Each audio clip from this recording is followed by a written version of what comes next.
progress, man. I've been doing it for 7 years. Every time I move to Hollywood, I get a movie back in Australia. How scary is have you ever done? Well, I moved just before Pirates was to be shot. And I found out it's shooting literally 20 minutes down the road from my house. So then again, I moved back home to do Pirates.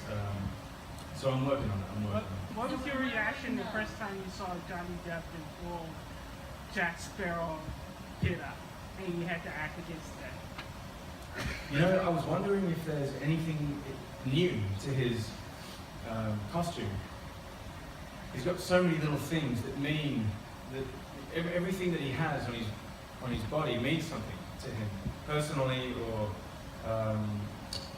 as a character choice for the films. And so I was looking at it going, is there any little piece or little clue that he's bringing to number 5 that's, you know, a little introduction to something fresh? So can you talk a little bit about your character without spoiling anything? Because your character, I don't want to say, but can you talk a little bit about your character without spoiling? Yes, I can. But maybe you want to spoil. So he gets eaten by sharks in the 3rd act, and then that's about it. He doesn't, actually, it's a lie. I play a character called Henry, and at the beginning of the film we see him as a soldier in the Royal Navy, and he basically is searching for a treasure belonging to a supernatural and mythological time or thing. And none of his superiors believe in what he says. And so he's thrown in jail and eventually released by Karina Smythe, who's played by Kai Scodelario, who also shares an understanding of that culture and those beliefs. And so together they form an alliance and decide to partner up and go on the journey. How scary is have you ever done in real life? In real life, he's not very scary. He's the sweetest man in the world. But as Captain Salazar, he's very scary. I mean, all credit to his makeup artist, really. He looked great. You know, he looked the part, which for an actor is quite rare in my experience, having done Maleficent and Gods of Egypt and parts of the Gila, I guess. There's a CGI element that doesn't really allow you to work with your fellow actor. And I was always frustrated by this, but in Pirates and with Javier, you know, they spent the time and the money to create in makeup what he would really look like, and so, you know, that allowed me to react off the real thing, which was cool. For your father, right? It's what he's trying to help your father to come to life. And I was wondering, what is your relationship with your own father in being a star? Well, I'm constantly trying to get my father to come to life. So it's very similar. No, I'm not going to. Talking about my own father and our relationship, I guess it's a little touchy, maybe more touchy than I would care to share. However, you know, I think the undercurrent theme of this film, and for me personally in this journey, has been basically just connecting young males with their fathers. You know, it's sadly it's something that I think will take a long time to do.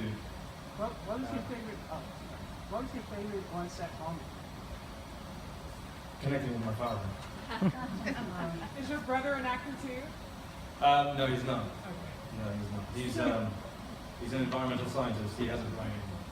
So in this movie, did you do any of your own stunts?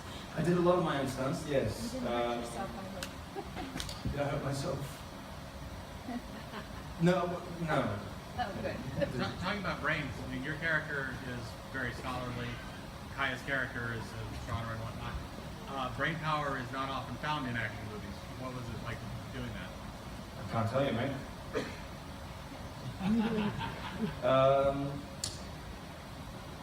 You know what? It was cool to have characters that were aspiring to find something that they had been told didn't exist for years and years. It was great to have a character to play that had an objective that was strong and sure and relentless in a way, which is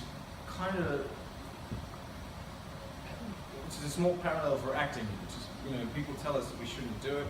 It's silly, childish, immature, and it's almost an aggressive pursuit to be an actor and to continue to pursue this with as much rejection as we have. So I guess it's a minor parallel, but nonetheless very effective. Brenton, Yes, ma'am. yes, this is the first time we actually see you in a big movie. So can you please tell us a little bit about your humble beginnings?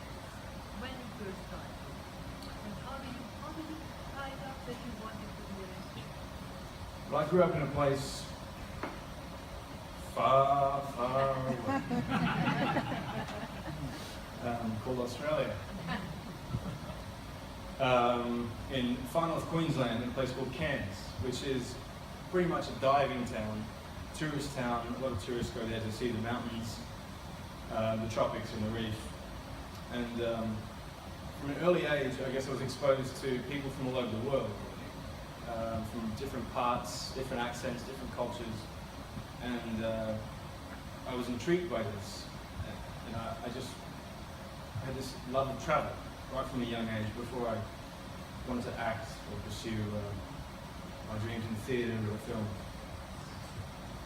And I guess when I was 16 and I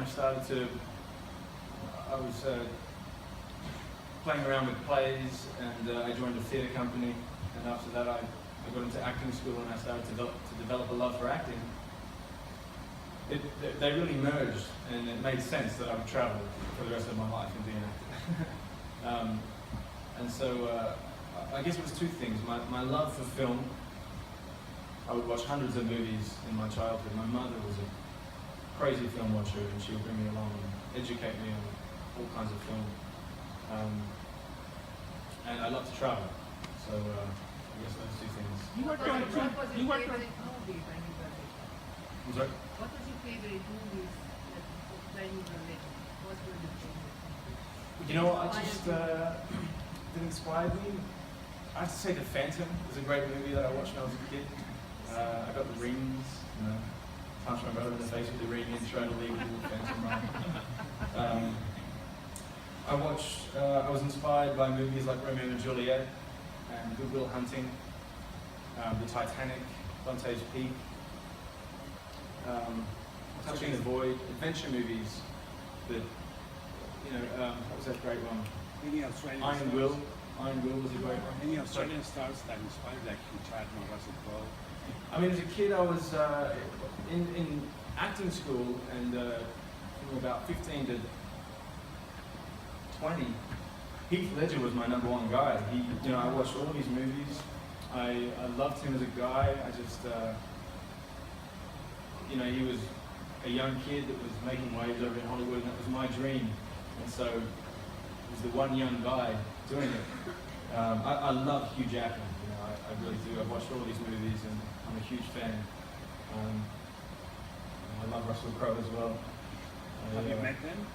I've met Hugh Jackman once before. He's a great guy. You're a great guy, Hugh. He's here today. He was here this morning. Yeah, Was he? today? Yeah. I could Is see he you. gambling in the back? I could see you playing his son. I could see you playing his son. in a Can you? movie. Yes, I can. Oh. That would be wonderful.